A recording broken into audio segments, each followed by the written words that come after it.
La sombra del vampiro 25 años después. Cuando comenzaba el siglo XXI, hace 25 años, el peculiar director Elias Merich presentaba al mundo una película llamada La sombra del vampiro. La historia que en ella se cuenta surge de un mito que a muchos aún les hiela la sangre. Max Schreck, el actor protagonista del primer Nosferatu, la cinta dirigida por Frederick Wilhelm Murnau, era en realidad un vampiro, un Nosferatu de la vida real. El resultado es una película que, en un ejercicio meta de triple calado, nos narra cómo es que Murnau, interpretado por John Malkovich, convenció a ese vampiro, encarnado por Willem Dafoe, de aparecer frente a la cámara y exponerse no solo al equipo de producción, sino al mundo entero. Hoy, a 25 años del estreno de La sombra del vampiro y con una nueva versión del Nosferatu en cines, dirigida por el sorprendente Robert Eggers, es tiempo de revisar a esta película de culto de un director que probablemente lanzó con ella un vampírico canto del cisne. Revisemos La sombra del vampiro y su manejo del terror a 25 años de su estreno. De esto trata este episodio. Yo soy Eric Estrada. Esto es Cine Garage. Aquí cabe todo el cine. Mi queridísimo José Luis Ortega Torres, has vuelto a las sombras del castillo vampírico de Cine Garage. Exactamente, mi querido Eric, qué gustazo es estar aquí nuevamente en este lúgubre, pero muy divertido castillo. Aquí cada vez que se puede hablar de vampiros y de cine de terror lo hacemos. Me encanta. Y por supuesto nuestra primerísima elección es gente como tú, preparada, instruida en el tema, fans que le saben, que le mueven, que no piden y que no dicen, uy, la película me tuvo al borde del asiento, sino que le entran realmente al análisis de la película. Bienvenido a los micrófonos Cine Garage. No, muchísimas gracias, Eric, es un gusto. Ya teníamos un tiempo de no pasar por estos micrófonos y hoy de verdad estoy muy contento de nuevamente platicar contigo, que siempre lo disfruto. Vamos a hablar de vampiros, vamos a hablar del proceso creativo del cine, que creo que es a donde nos lleva La sombra del vampiro también, ¿no? Creo que ahí hay unas reflexiones bien padres en una película bastante menospreciada. Estuve leyendo opiniones sobre ella. Antes de seguir, recordarle a la gente que por favor se suscriban al podcast Cine Garage en este instante, que le den ahí al botón de suscripción, que le den al icono de la campana para que el podcast pueda llegar a ustedes sin que lo tengan que andar buscando y por supuesto para ayudarnos a que se siga conociendo alrededor del mundo. 40 países nos oyen, José Luis. ¿Cómo crees? Es un gustazo. Sí. Fíjate, vamos a tener que practicar 40 idiomas distintos. 40 idiomas distintos, pero el idioma del cine es universal. Exactamente, como ya veremos en esta peli.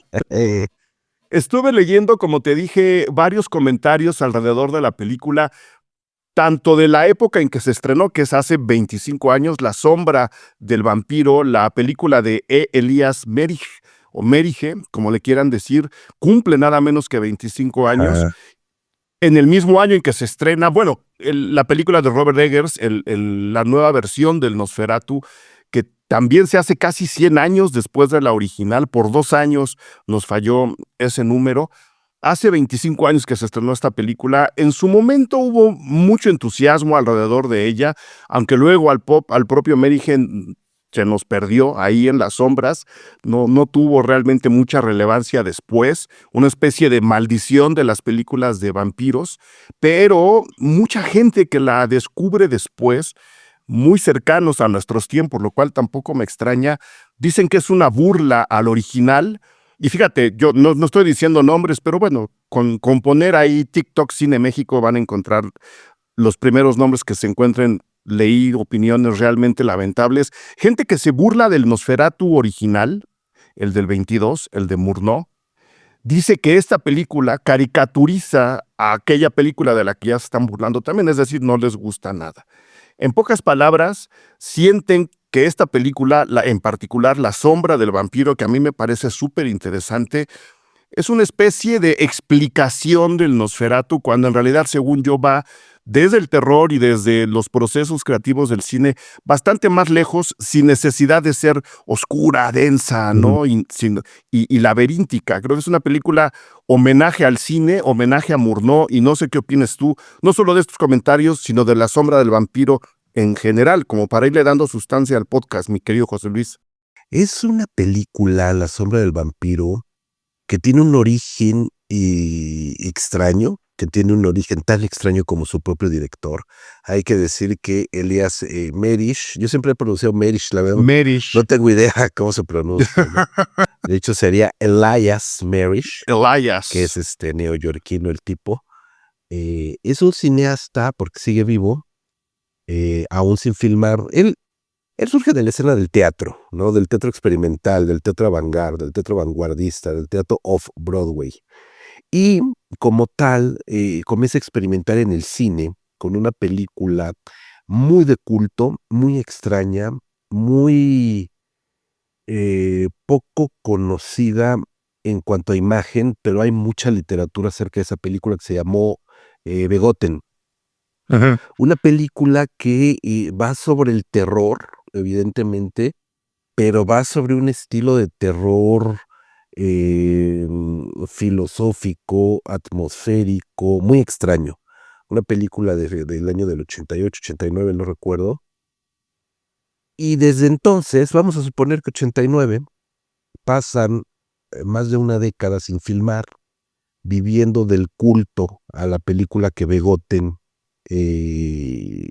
crea un culto alrededor de ella, una película en blanco y negro, una película filmada con grano reventado, con distintas velocidades, una película básicamente silente, una película con personajes extraños que hablan de la humanidad, de la tierra. Prácticamente experimental, ¿no? Experimental completamente. Aquí viene este pequeño intro. Aquí ese es el espíritu cinematográfico, ese es el entorno cinematográfico de Elias Merish. Y en ese sentido, si vemos la película Begotten, que es muy difícil, pero todavía se puede ver, se pueden conseguir copias, etcétera, pues entendemos su fascinación por el expresionismo alemán en general y por Nosferatu en particular. No creo que sí hay un puente, hay vasos comunicantes entre toda esa corriente expresionista, repito, principalmente Nosferatu, con Begotten, y por lo tanto un segundo puente que nos lleva a esta segunda película de Elias Merish, que es Shadow of the Vampire, La sombra del vampiro, es lógica. O sea, incluso no me parecería algo atípico, no me parecería un homenaje como tal per se, como es el caso del Nosferatu de Robert Eggers, que es un homenaje, si quieres, en el buen entendimiento de la palabra, es un capricho de Robert Eggers de retomar Sí. Nosferatu, etcétera, etcétera. En el caso de La Sombra, no es un capricho, no es un intento de homenaje, es simplemente una concordancia a toda esa escuela cinematográfica vanguardista, avant-garde, de la cual surge cinematográficamente hablando de Elias Merish, ¿no? Entonces, en ese sentido, esta película, La sombra del vampiro, genera un plot, genera un argumento de ficción muy interesante, pero que retoma también parte de una mitología que crea un culto también alrededor de aquel Nosferatu de 1921-22, dirigida por Murnau, por Friedrich Wilhelm Murnau, que ya en la prensa de su momento, digamos que en la prensa de color, en la prensa, pues, digámosle, poco seria de la época. En la sección de espectáculos chafas de su época, Exacto, ¿no? ándale, sí, en la sección de espectáculos chafas, en el gráfico de la época, En el gráfico de la época. comenzó a surgir el rumor de que Max Schreck, el actor que interpreta al conde Orlok, al vampiro Nosferatu, era un vampiro en la vida real. Claro. Estamos hablando de la década de inicios de la década de los años 20. Estamos hablando del tiempo entre guerras, en donde Ajá, además la superstición estaba muy viva justo por los momentos de depresión y de oscuridad que se exacto, vivían en Europa del Este. Estábamos vaticinando la llegada de un tiempo mucho más luminoso al cual había que atravesar exacto. para el cual había que atravesar un túnel muy largo y muy oscuro. Veníamos saliendo de la Primera Guerra Mundial.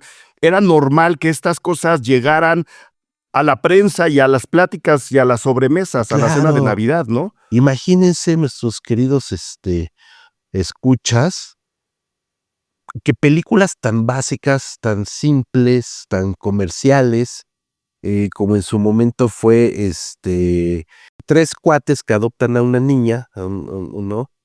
Y que esa película, que es muy mala, con Tom Selleck, que estaba en su momento en la época, se hizo famosa porque hay una escena donde se ve, y lo hago entrecomillado, un fantasma, ¿no? Ah, ya, sí. Entonces, se convierte todo un culto alrededor de una película completamente mala, porque se dice que había un fantasma en el set, y que el fantasma quedó retratado en una escena, ¿no? Y busquen, entren a TikTok o a YouTube, a donde sea, lo van a Ahí encontrar, está ¿no? todavía, sí. Ento 3 hombres y una pequeña dama, ¿no?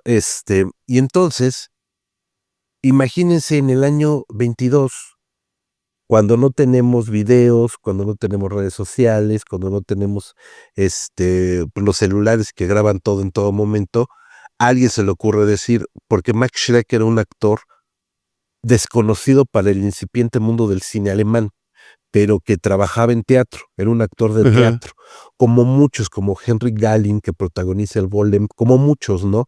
Como los protagonistas de Caligari, pues era gente de teatro, Era ¿no? gente que había hecho teatro, que había Exacto, hecho mucho mucho teatro, y teatro. el propio Max Schreck deja nada más que afine el Sí, comentario, era desconocido en el mundo del cine a nivel masivo, porque él tenía películas previas, ¿no? O sea, sí había hecho películas y se le conocía en el círculo del cine, el gran público no lo tenía ubicado. exacto. Ese es un poco parte del misterio alrededor de Exacto, él. ¿no? Entonces, como no era un actor conocido, pues alguien dijo y efectivamente tenía un método, pues, tuvo un me no que fuera, actor del método Stanislavski, como No, se pues no. dice en La sombra del vampiro, pero imagínate que sí era un actor que de alguna manera tenía un método, pues, extraño, particular, propio de su experiencia teatral, lo lleva al set cinematográfico, un poco lo que vemos en la película de Medish, que es La sombra del vampiro, que tiene como esta excentricidad para crear a su personaje, pues eso sí fue real. Esa parte fue real. Max Schreck era un personaje también, pues extraño en sí mismo, con algunas Obsesivo le vamos a obsesiones, llamar. vamos a llamarlo obsesivo, y por supuesto que a alguien se le ocurrió decir ahí entre el crew, o entre el propio elenco, entre sus coprotagonistas, etcétera, pues que efectivamente era un vampiro, ¿no? En la vida Claro. real. Déjame agregar Ajá, otro pequeño sí, comentario. A eso hay que encimarle también para comprender un poco esta mitología alrededor del Nosferatu original, de la cual se agarra la sombra del vampiro para contar su historia, ajá, que en pocas palabras es contar la misma historia del exacto. Nosferatu, no solo del rodaje, sino hacer del equipo de producción esta especie de emisario que va a encontrar al conde y que luego se lo trae de regreso a Alemania. O sea, están haciendo del equipo de producción y su encuentro con el vampiro la misma historia que está contando el Nosferatu. Viven lo mismo, exactamente. Exactamente. Es exactamente el mismo viaje. Ellos se convierten un poco en la víctima. Pero alrededor de todo esto, también me gustaría agregar para explicar todavía más este halo de misterio que hay alrededor, incluso actualmente, de la película. No olvidemos que la tumba de Murnau fue violentada y Ey, fue, o sea, ha sido objeto de ataques muy raros, ¿no? Creo que su cabeza está perdida todavía, ¿no? se dice, Se dice que la cabeza del cadáver de Murnau está cenando al lado de la de la Villa, de que Pancho tampoco Villa. sabemos dónde está. No Sí, sabemos dónde está. Bueno, Murnau pertenecía a una serie de organizaciones entre espiritistas, sí, ocultistas, tenían, repito, la superstición era algo muy cotidiano, una superstición muy profunda, era algo que estaba muy vivo en los círculos intelectuales de la Europa de esos años. ujú, Y Murnau tenía ciertas inclinaciones a ese tipo costumbres, le vamos Sí. a llamar así, que lo volvían todavía un ser bastante más misterioso. Y eso, por supuesto, cuando se empieza a comunicar, le da todavía más leña a la hoguera del mito alrededor del vampiro que se interpreta a sí mismo en el Nosferatu original. Estaban todos los ingredientes puestos. Estaba todo, de verdad que era un caldo de cultivo muy interesante en su momento. Murnau era un tipo bastante sensible, Ujú. un tipo verdaderamente sensible, con una vena artística muy sensible y más allá del Nosferatu, grandes películas de Murnau son verdaderamente un prodigio de sensibilidad, ¿no? Su etapa alemana y su muy corta etapa estadounidense, tiene películas que no tienen absolutamente nada que ver con el cine de terror y que son bellísimas, son preciosas, son de una poética impresionante. Era un cineasta de verdad adelantado a su tiempo. Y como todo hombre sensible, afecto a la cultura, a la literatura, a la música, al cine, al teatro y todo, evidentemente se tiene que mezclar y rozar con estos círculos, no tanto porque él fuera un hechicero o él quisiera ser No, un no, alquimista, sino porque era un investigador, estaba era en un hombre busca que de algo. exacto, que preguntaba, que cuestionaba, un hambriento de conocimiento, ¿no? Entonces, pues, obviamente eso hasta la fecha en muchos círculos, pues es mal visto, ¿no? Aquel que pretende conocer más, dar un paso más adelante, pues siempre va a ser cuestionado y en algún momento va a ser lapidado, ¿no? Eso es lo que le pasó también a Murnau, ¿no? Vamos a entrar a la película porque yo veo esa personalidad retratada en la película, pero introdúcenos tú a la sombra del vampiro. Pues es una película, como bien, dejamos, creo, sentado en estos breves minutos, de inicio. Es una película, dirigida por este hombre, Elias Merish, donde retoma esta anécdota de que, Max Schreck, el actor que personifica al Nosferatu, era un vampiro real. Entonces, eso él lo pone en esta primera línea ficcional de la película, interpretado magistralmente por William Dafoe, que en contraparte tiene a John Malkovich como Murnau, una dupla sensacional de actores de primerísimo nivel, y retoman esta idea, ¿no? Lo que vemos desde el inicio de la película es, cómo, John Malkovich, que es Murnau, está levantando su proyecto, está filmando algunas escenas, está haciendo esta película. Se habla de este antecedente que hoy es mucho más sabido, de que es una versión no oficial del Drácula de Bram Stoker.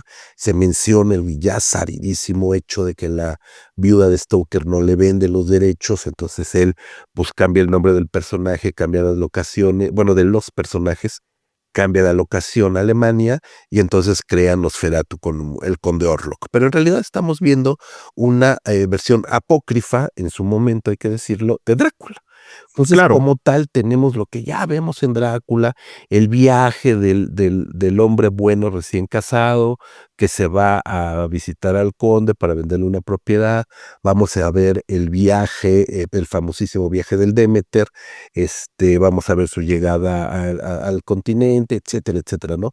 Pero lo vamos a ver desde 2 distintos niveles. Uno, desde la puesta en cámara que Merish concibe de cómo se filmó la película, ¿no? Digamos que en ese sentido está creando una docuficción al más o poner en menos. escena lo que él cree que fue el rodaje de aquel Nosferatu. Esa es una capa. Una segunda capa va a ser todo este halo terrorífico que lo tiene, misterioso, que sienta base en la ficción, en la mitología de que Max Schreck era un vampiro. Entonces mezcla de una manera muy bien entrelazada esa parte ficcional, terrorífica, de fantasía, con esa parte, ahí sí hay que decirlo, de ese conocimiento, de esa fascinación que tiene por el Nosferatu, y en esas 2 vertientes es como logra encadenar esta película, La sombra del vampiro, en ese muy breve corpus cinematográfico previo de Merich, que ya rendía tributo a toda una época del cine, hay que decirlo, sumamente vanguardista. Claro, era el expresionismo alemán era un movimiento de vanguardia Exactamente, artística en general y que ha marcado una época en la historia del cine exacto. universal que a la fecha seguimos estudiando, revisando, reentendiendo, reinterpretando. Ujú. Ahí está el Nosferatu de Robert Eggers, ¿no? Decir, a ver, le seguimos debiendo al expresionismo muchas cosas. Ahí está de nuevo, casi 100 años después, una película nueva. Ahora dijiste, hace Merish, vamos a decirle ahora sí, Merish, hace una especie de docuficción, porque sí, se hace, la película que él recrea, de la cual él recrea el rodaje, existe. Existe. De ese rodaje hay apuntes, hay investigaciones y hay historia, pero mucho de lo que él recrea del rodaje también se lo inventa, como dices Sí. tú, a partir de su propia admiración. Entonces, más bien, yo diría, es una docuficción ficción, porque está contando lo que él cree que pasó a partir de lo que él sabe que pasó con una historia debajo de algo que nunca pasó, pero que se dice que pudo haber pasado.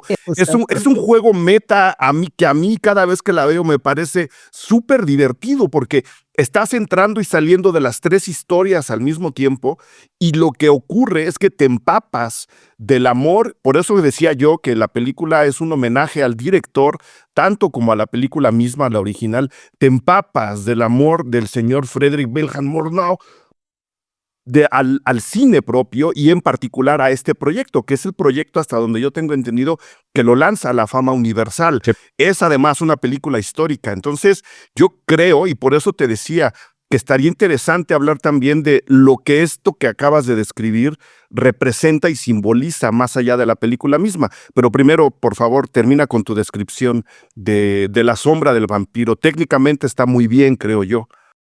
Estamos fascinados de cómo Robert Eggers filma desde El Faro, que también fue otro gran experimento, a este Nosferatu, con distinto tipo de película, con celuloide, con distintas luces, con cámaras, con distintos encuadres, con un frame, un cuadro propio de la época, etcétera, etcétera, ¿no? Eso ya lo hizo Elias Merich. No, no estoy demeritando para nada la obra de Robert Eggers, que me Claro. gusta bastante, que respeto bastante, pero eso ya lo hizo Elias Merich en esta película. Elias Merich lo que hace aquí es conseguir, técnicamente hablando, consigue película Kodak, que ya podemos decir la marca, creo que ya no existe, ¿no? Em, Sino que paguen. Ahorita mandamos a los a que abogados. paguen. Consigue película que ya estaba desfasada en el año 2000, porque también es una película que se filma en 99-2000, cuando ya estamos ya con todo este brinco ya Al al digital. digital. Cada vez son menos las películas que se están filmando en celuloide y pues la película comienza a ser descontinuada. Mirich consigue no solamente esa película, sino consigue también lentes, cámaras, le da un tratamiento químico a la película y por eso la película, mucha gente en su momento, mi querido, te acordarás, se quejó que la película estaba oscura, que la película no se veía nítida, que la película a momentos se veía borrosa, que la película... Claro, porque ese es el experimento que él busca. Busca recrear no solamente en la pantalla de la pantalla, porque me encantó lo que dijiste, es meta, meta, meta. Sí, Este, tenemos, a momentos en la película tenemos pietaje original del Murnau. sí. Luego tenemos el pietaje que se crea recreando al Murnau, ¿no? Ujú. Y luego el pietaje de lo que estamos viendo, o sea, como bien dices, meta, meta, meta.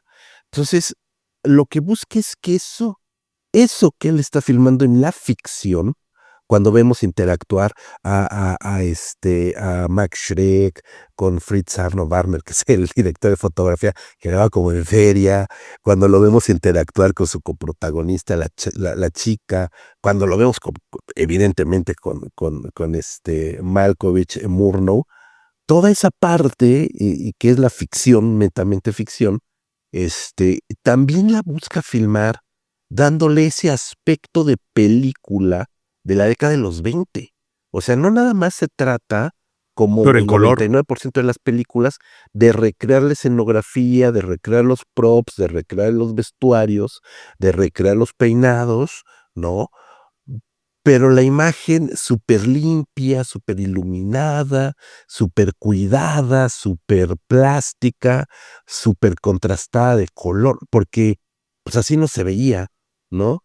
Suponemos que así no se veía, porque si hoy grabamos un video nosotros de la fiesta familiar, pues lo que vamos a ver en la pantalla del celular, en la tableta, de la computadora, no se ve igual a como lo vimos en vivo, Pues ¿no? no. Sí, es lógico, es básico. Entonces, hoy tenemos unas películas que recrean periodos históricos de una imagen tan nítida y tan perfecta que terminan creándole un halo fantástico, aunque no lo quieran, ¿no?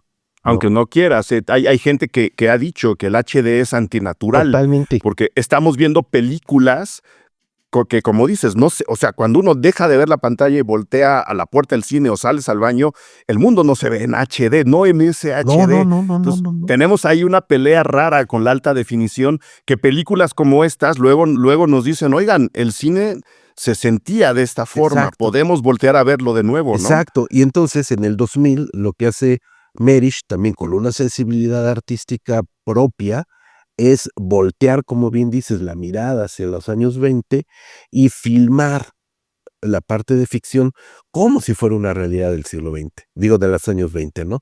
Entonces, por eso, No, también del siglo XX. Recuerda que el siglo XX ya está atrás. O sea, ya pasamos por ahí. ya lo brincamos, el 2YK. Ya Entonces, peinamos ya canas. peinamos canas, ¿no? Ya ni digo. Lo bueno es que este es audio nada más, no video. ¿No? Entonces, eso molestó mucho también al ojo del público masivo. Digamos que el público no tan acostumbrado, ¿no? Pues ya lo ve así como, híjole, pues este se ve feo. No, pues no se ve feo, se ve como probablemente era, ¿no? Entonces, Exactamente. así era, porque también en los años 20 no teníamos lámparas de luz blanca ni luz LED iluminando la casa, las habitaciones, ni las avenidas, ¿no? Entonces, era una realidad oscura, ¿no? Tan oscura como el propio Nosferatu de Robert Eggers de este año, que Ajá. si bien está hecho con películas muy sensibles y lentes de última generación, se procuró iluminarla de manera natural, se procuró iluminarla casi sin lámparas. Las lámparas son mero apoyo, no están directamente iluminando el encuadre. Es una cosa bien rara lo que se hizo ahí, y aún así, esa alta definición podría incluso llegar a quitarle este otro halo romántico que sí tienen películas como la que se usó para La sombra del vampiro. Sí. Déjame dar el dato, la primera película producida por Nicolas Cage. O sea, Nicolas Cage se mete en la producción. Esta es la primera película que él se avienta como productor, creo yo, y lo vamos a dejar a la especulación, buscando haber sido Max Schreck. De hecho, sí. De hecho, él pensaba hacer Max Schreck. Él mismo lo llegó a comentar, está documentado que él siempre pensó en John Malkovich para Murrock, siempre, y él mismo quería interpretar a Max Schreck. Pero en una plática, como suele suceder ahí entre charlas de cuates, Willem Dafoe le dijo, oye, pues es que a mí me encantaría ser Max Schreck. Le dijo, mira, yo necesito menos maquillaje, chavo.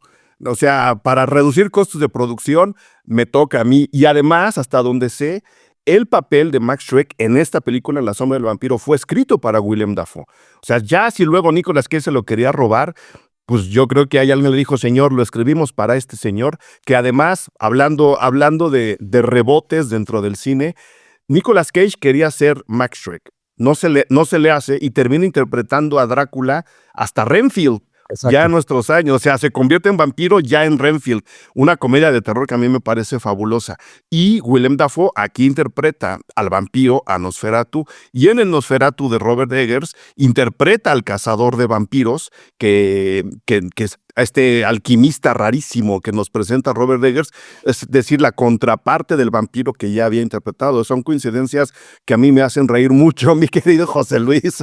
Por ahí, cuando se lanza el tráiler oficial de Nosferatu, por ahí en redes sociales, en Twitter vi que alguien, o en Facebook, no sé, en alguna red social vi que alguien puso, ya sabes, el hate por el hate. Sí. Que el primer gran error de Robert Eggers había sido no darle el papel de Nosferatu a Willem Dafoe teniéndolo en el elenco. Dices, güey, pues no has visto nada. No. No has visto nada. No has visto cine. No has visto cine, evidentemente no has visto La sombra del vampiro. Hola, ¿qué tal? Yo soy Eric Estrada, productor, guionista y anfitrión de este podcast Cine Garage. Vengo a invitarles a que se sumen a nuestro perfil Patreon para tener acceso a todas las críticas de todos los estrenos, tanto en cines como en televisión, que vamos publicando ahí día con día. ¿Qué es el perfil Patreon de Cine Garage? Ustedes van a www.patreon.com/Cine Garage y encontrarán 3 maneras de suscribirse a este perfil.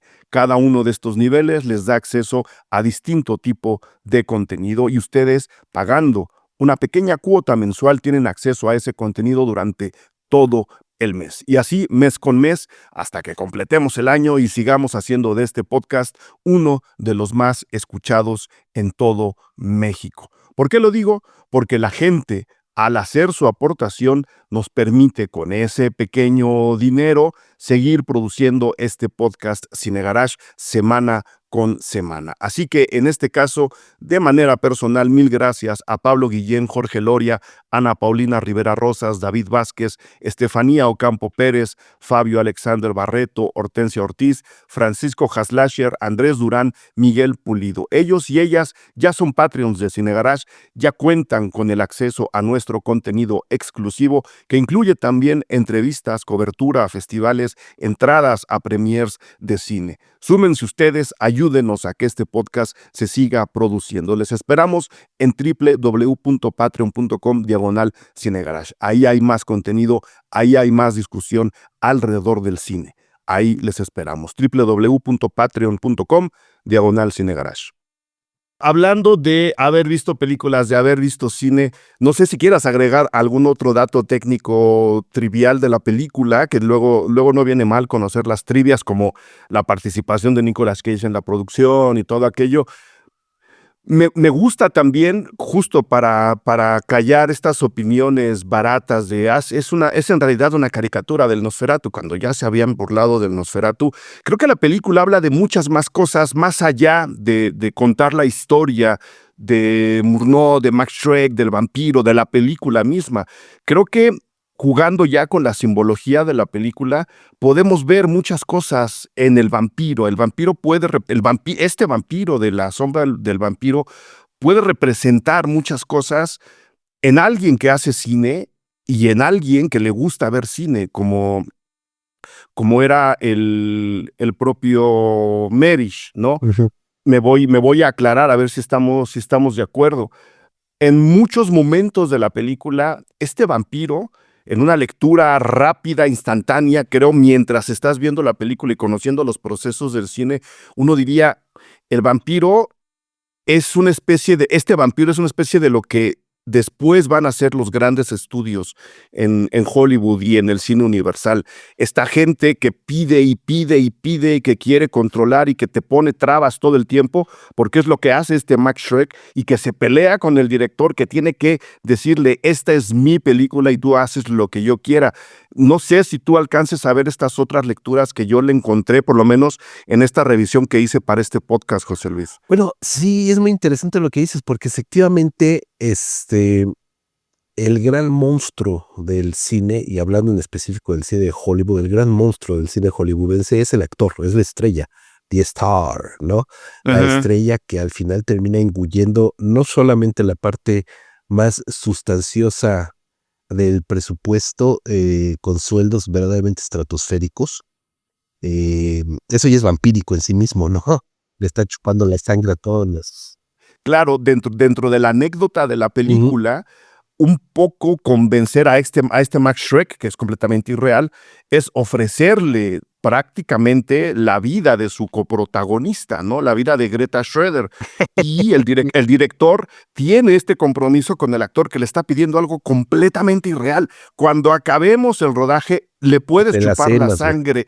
Creo que ahí hay una simbología entre el stardom y el proceso creativo natural de la película. Pues mira, nada más acuérdate del fenómeno de Harvey Weinstein, ¿no? Y Sí, tú por me dirás ejemplo, sí. si no ofrendaban doncellas a los dioses del séptimo arte, ¿no? Claro, Y no es no es licencia poética, no es totalmente real. es Es literal, sí, literal, sí. ¿no?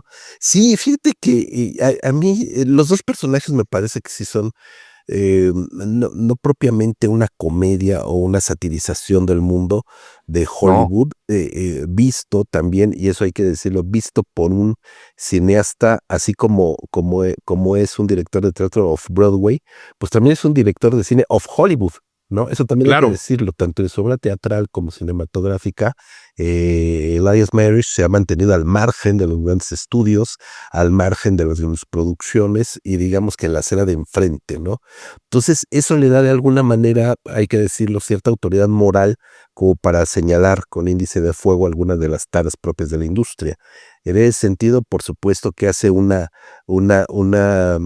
ahí sí hay que decirlo, una satirización, o una evidenciación, mejor dicho, de lo monstruoso que puede ser una estrella cinematográfica cuando exige todo para sí, sin importarle que el resto de la producción se vaya al demonio, ¿no?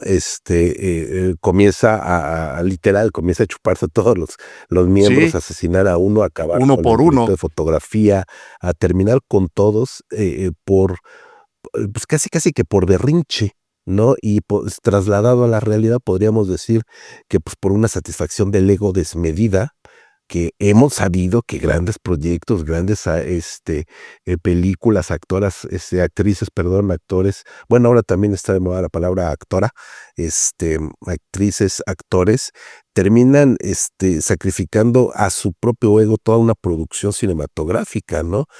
Eso es, bueno, digo, ahí está Marlon Brando y el conocidísimo caso de la isla de Doctor Moro, que hay documental sobre del tema y todo, ¿no? Entonces, ejemplos llueven.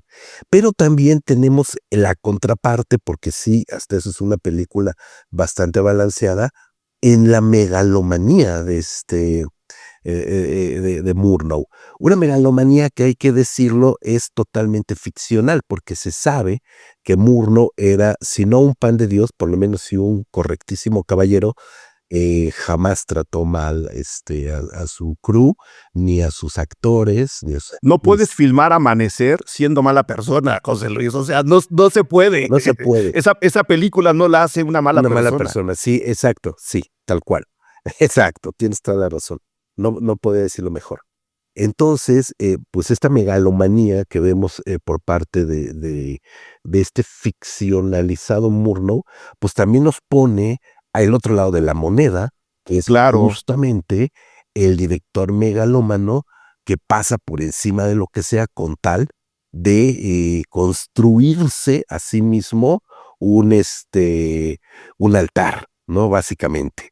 ¿No? Entonces muchos creadores cinematográficos de todas las calañas, desde los más Y de todos encumbrados, los de países. todos los países, todos los idiomas, de todas las épocas, aún en nuestros días, pues tenemos a directores que terminan por estarse creando a sí mismos un aparador, ¿no? Que todo el mundo tiene que voltear a ver, ¿no? Y muchas veces son cineastas que pegan de una manera asombrosa con una película y el resto pues son totalmente olvidables, ¿no? Y ejemplos abundan, ¿no? Y ejemplos de estos directores que terminan siendo laureados en festivales, entregas de premios y 4, 5, 6 años después no los recuerda ni Dios, ¿no? Déjame apuntar antes de que se me escape la idea, porque lo tenía aquí ya marcado en el guión. Creo que es que parte de esa lectura viene, y yo ofrezco esta oportunidad a la gente que la revise. Recuerden que aquí abajo del podcast, tanto en la web de Cine Garage como en nuestro perfil Patreon, les pongo siempre la liga en donde se pueden ver, en qué plataforma las películas que mencionamos aquí. Ya mencionamos Amanecer, ya mencionamos el primer Nosferatu. Les voy a poner las ligas también para ver La sombra del vampiro.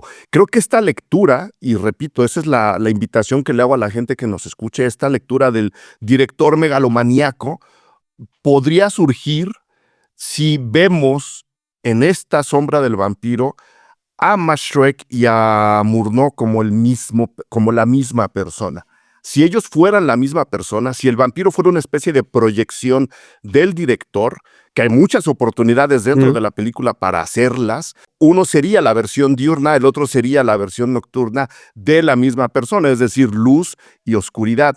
el director que tiene un proyecto creativo muy serio y el otro que se vuelve el monstruo controlador, que es también, igual que el actor megalomaníaco, capaz de sacrificar a un equipo completo para imponer, como dices, o para ponerse, como dices, en el aparador y luego ver qué ocurre con eso. A mí me parece que no ocurre en el Nosferatu original, me parece muy significativa para esta lectura la escena la escena final del Nosferatu que están Ah, filmando, como cuando Max Schreck viene a chupar la sangre de la doncella. En el Nosferatu original sí se ve el reflejo del vampiro en el espejo. Lo pueden revisar el día que ustedes quieran, rompiendo luego toda la tradición vampírica que mucha gente impone a la película. En esta película, jugando con el mito de que Shrek era un vampiro, no se ve ese reflejo. Y al no verse ese reflejo, a mí, no sé por qué, me dio la idea de, hombre, y si Murnau y Shrek fueran la misma persona, ¿qué entendemos? Creo que entendemos todo lo que nos estás diciendo, José Luis. También es el símbolo de un director muy controlador en un set de rodaje. sí, por supuesto, pues al final el director, para bien o para mal, tiene que ser el dictador, de la producción para que todo salga bien. Tampoco puede ser un director, pusilánime, porque, pues, se le trepan a la barba a todo mundo. Pero, pues, también debe de haber una un recato y Un cierta medida, ¿no? balance. Un balance. Y bueno, sabemos, porque también sabemos, la historia del cine nos lo ha dejado saber de directores que sacrifican todo, todo a todos para poder, encumbrarse, ¿no? A final de cuentas, como artistas que son los directores cinematográficos, pues algunos o muchos, no digo que todos, pero sí algunos de ellos, pues lo que buscan también es el oropel para sí, ¿no? Y Claro. los actores, las actrices y el crew son, elementos para conseguirlo, tal cual, elementos para conseguir su brillo. Entonces, eso también nos lo deja ver aquí, ¿no? Y la escena final, Sí, como dices, sin spoilerear, lo que se ve, lo que no se ve, mejor dicho, tras el final del Nosferatu original, lo que nos plantea aquí, Merish, es devastador. Es devastador porque es verdaderamente la apoteosis del terror para esta producción. En esta producción, en lo que está viviendo este crew dentro de esta ficción, pues es el apoteosis terrorífico completamente, es descubrir qué es lo que realmente estaba sucediendo en esa producción de una manera brutal, ¿no? Y la mezcla que hace entre el final bueno, no clásico, el final de la película original, del Nosferatu original, con el final que tiene aquí La sombra del vampiro, es brutal. Es brutal y sí nos pone a un Murnau en otra escala. claro. Lo lleva a un sitio donde jamás pensamos encontrarnos al buen Murnau, ¿no? Que ahora luego, después del Me Too y de conocer historias de directores y de producciones abusadoras y de luego también ver la historia de películas tremendamente exitosas que surgen de un sacrificio brutal de todo mundo, directores incluidos, nos lleva, yo creo, es que es lo que yo quería, justo con lo que yo quería, a donde yo quería llegar, nos lleva también a esta visión de la creación cinematográfica como algo que puede ser tremendamente bello, como es el Nosferatu original, pero que demanda unos sacrificios gigantescos. Es decir, tenemos esta visión pesimista que acabamos de describir, pero ese mismo final, tan terrorífico como nos lo describes, tan abusador como se presenta al creador de la película, creo que Meris también dice, sí, pero a veces tenemos que entregar muchísimo para sacar adelante proyectos como el Nosferatu o como la propia Sombra del Vampiro. Creo que la película también alcanza en este juego de símbolos a reflejar los enormes sacrificios que se hacen para no levantar, sino para terminar una película, porque se pudo haber ido incluso a la demanda posterior sobre lo que ocurrió con el Nosferatu original, quemen las copias, todo lo que ocurrió después. A Meris le interesa que veamos dar tu sangre de manera literal Ajá. para que tu película salga, se logre y luego a ver qué pasa con todos los que estuvimos aquí incluidos. Como dijimos, aquí nos presentan a un Murnau muy que no habíamos imaginado nunca, como bien lo dijiste, pero sabiendo que era muy buena persona y que era un artista en toda forma, tenemos también esta otra lectura luminosa de se tiene que sacrificar para sacar una película adelante. El arte cinematográfico, tú lo sabes, mi querido Eric, y la gente que lo está escuchando, pues es quizá el único arte que en principio no puedes crear solo, ¿no? Se ha dicho muchísimo que, digo, en términos generales, pues el pintor tiene su caballete, su tela, sus pinturas, y puede crear obras verdaderamente extraordinarias solo y en total soledad, igual que un novelista, un escritor, un escultor, su cincel, su martillo y su bloque de mármol. Este, claro, ya lo que venga después a niveles extra, obra artística es distinto, pero el cine no. El cine es imposible que se pueda crear solo. A lo mejor alguien por ahí nos dirá, no, yo sí puedo solo con mi celular. Pues sí, güey, pero pues tienes que tener por lo menos una persona que esté frente a la cámara y que si no quiere hacerlo no lo va a hacer y pues ya te fregaste, ¿no? Tiene que haber este trabajo coral, ¿no? Y en ese trabajo coral creo que todos, todas, todes quienes son llamados, el famosísimo llamado a filmación, saben que tienen que ofrendar algo. Y ese ofrendar algo es tu energía, tu psique, porque puedes terminar sumamente dañado de tu Dañado. cabecita al término de Sí, una la película, palabra es dañado, dañado. ¿no? Entonces ofrendas tu psique, ofrendas tu hambre, porque ya se te fueron 18 horas grabando y no has filmado, no has comido, ofreces tu sangre, ofreces tu sudor, ofreces tus lágrimas. Entonces hay que ofrendarle algo al espectáculo cinematográfico para que adquiera forma. O sea, es este monstruo que sí se alimenta de la energía de esa sangre, ¿no? De la Claro, energía de todos los que claro. están inmiscuidos. Y para cerrar estas lecturas, que a lo mejor estoy llegando muy lejos, pero para cerrar estas lecturas y estas interpretaciones alrededor de La sombra del vampiro, que de verdad recomiendo mucho que la revisen, hablando de cine y de cómo se hace el cine y de cómo nace una película, lo más trágico de la creación cinematográfica es hacer estos sacrificios que nos describes a algo que no existe, como el vampiro, ¿no? Como el propio vampiro, como el propio Max Schreck. O sea, estás dando sacrificio a algo que no existe, que todavía no puedes tocar, que todavía no puedes ver, ¿no? Esa lectura de llevarnos al mito de que Shrek era un vampiro, pues aquí también nos llevan al entendimiento de que toda la gente involucrada en una producción está, como dices, ofrendando su energía a algo que no existe, que va a existir, que va a terminar por existir meses, si no es que años después. Creo que la película también lo deja muy claro.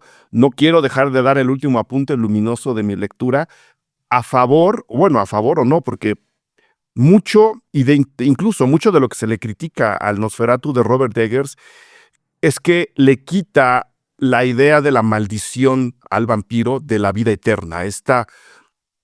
Que en un principio, cuando uno empieza a ser vampiro, eso lo cuentan casi todas las películas de vampiros, es el primer atractivo, es el gancho. Tú vas a vivir una vida eterna, vas a ser joven todo el tiempo, ¿no? Mucha gente dice, el Nosferatu de Eggers le quita esa maldición al vampiro y en consecuencia, ya sabes, a mí me sigue pareciendo una gran película. En esta película en particular, en La sombra del vampiro, cuando Murnau le explica a su equipo de producción con qué le vas a pagar a este señor Shrek, que no sabemos quién es, que no quieres que maquillemos, que salga como él. O sea, ¿qué le ofreciste para estar en esta película? Y él responde, le ofrecí la vida eterna. Es decir, le ofrecí estar en una película para vivir por siempre.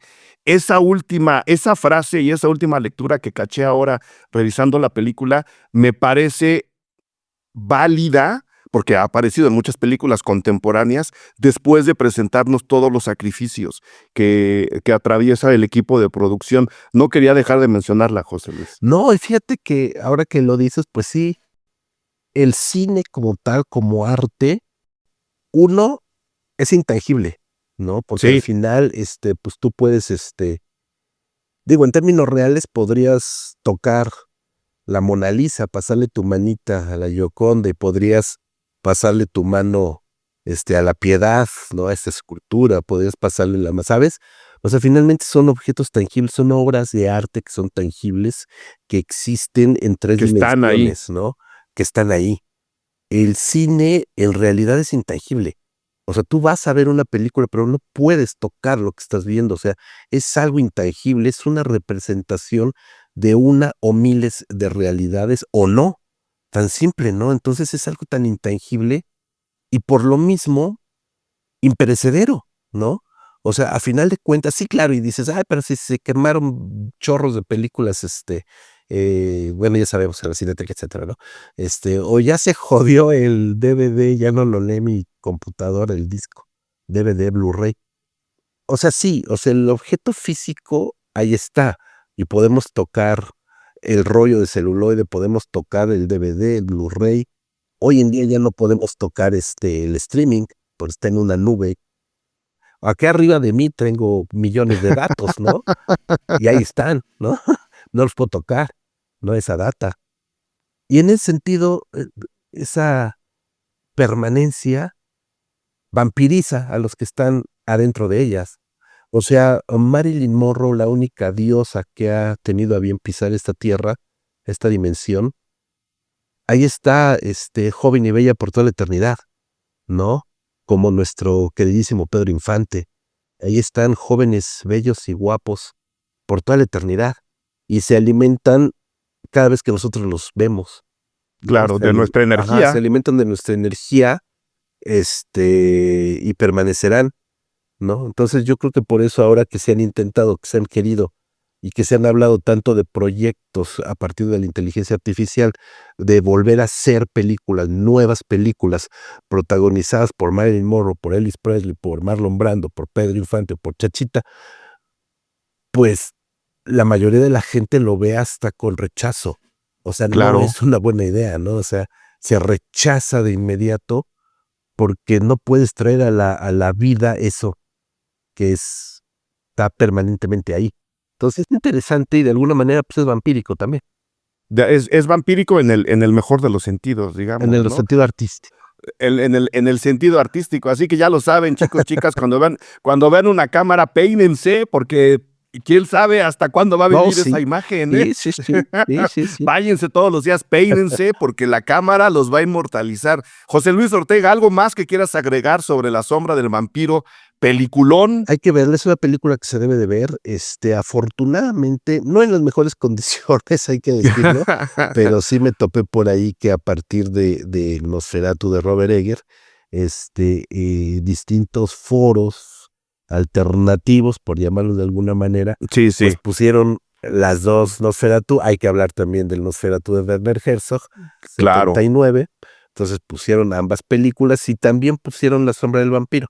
Entonces, de alguna manera, la gente que es muy clavada, que es muy geek y que programa estos ciclos, pues puso las dos Nosferatus, pero no dejó pasar por alto esta película de La sombra del vampiro. Si la alcanzan a ver en algún lugar, creo que ahorita ya la moda ya está cayendo ahorita el boca en boca de Nosferatu, y eso pues hará también que las otras dos Nosferatu y La sombra pasen otra vez a su ataúd, pero si pueden verla de alguna manera en pantalla grande, véanla. Y si no, pues ya tendrán la amabilidad de rolar por ahí una liga, que no es fácil ver Sí, esta aquí las peli, ¿eh? pongo. No es fácil ver esta película. Aquí la busco y se las Sí, pongo. por lo menos en los streaming convencionales no está la peli. Pues por acá tenemos una copia. Existe en Blu-ray, existe en DVD. En Blu-ray está, eso sí lo Entonces, sé. se puede ver de alguna manera, ¿no? Entonces, véanla, acérquense a estas películas, acérquense a Begotten, que es aún más difícil de ver, pero pues también, y ya, porque Suspect Zero, que fue la tercera y última película, Sospechoso Cero, de Elias Merich, no es tan lograda, no es tan propósito, es una película más convencional, pero son 3 películas de un director que sigue vivo, pero dedicado al teatro. Ya no volvió a hacer cine, hasta ahora. Bueno, lo que son las cosas. Mil gracias, José Luis. ¿La gente te encuentra todavía en redes sociales, aunque sean fascistas, o te has movido como yo, que ya me estoy mudando a pasos agigantados? No, mira, estuve,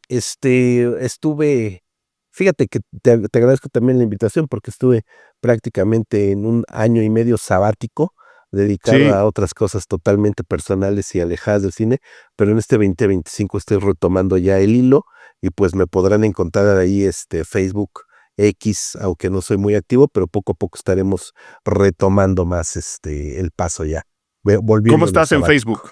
En Facebook, José Luis Ortega Torres, ahí me van a identificar gracias a una bonita película de Abel Salazar, ahí me encuentran. Muy Ujú. bien. Ahí estamos, ahí te buscamos, José Luis. Mil gracias por haber venido nuevamente al podcast Cine Garage para alumbrarnos con tu conocimiento sobre la oscuridad. No, hombre, muchísimas gracias. Ahí estaremos tantas veces como gustes invitarme, siempre será un gusto. Mil gracias. Abrazos. Gracias por escuchar Cine Garage. Si nos escuchas en Apple Podcast, regálanos una reseña para que más gente descubra este podcast. Suscríbete a Cine Garage siguiéndonos donde sea que escuches este programa para enterarte de nuestros próximos episodios. Cine Garage es parte de Sonoro. Ingresa a sonoromedia.com para escuchar más de los podcasts que aquí se producen.